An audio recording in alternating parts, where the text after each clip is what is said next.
going to Cebu. Heto na nga at may lakad tayo today guys. Alam ko wala namang may pake pero i-share ko na lang din. 3 AM pa lang nga nandito na kami sa Naiya dahil 5 AM ang flight namin. So for the puyat and for the bangag ang mga akla pero ilalaban natin yan. Kasama ko nga pala yung mga kaibigan ko at mga kapatid ko and here we go! Touchdown Cebu! Isa talaga yung Cebu sa mga lugar na gusto kong puntahan dahil sa mga activities, mga beaches and mga historical places nila. First stop na natin ay ang Sirao Garden. Grabe! Ang ganda talaga dito mga mi.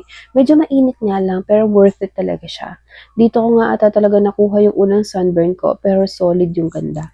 Hindi na nga ako nakapag-picture dun sa kamay dahil grabe yung lula ko. Sunod naman namin na pinuntahan na yung Temple of Lea. Grabe magmahal yung mga tao dito, no? Pinapagawa ng mga templo. Kaya kayo magmahal kayo ng mga Cebuano or Cebuana. Baka sakaling nasa kanila na ang forever.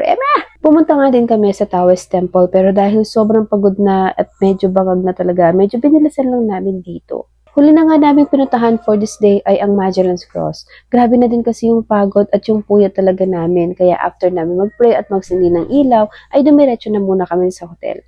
Kita-kits tayo sa part 2 ha, dahil doon na yung exciting part.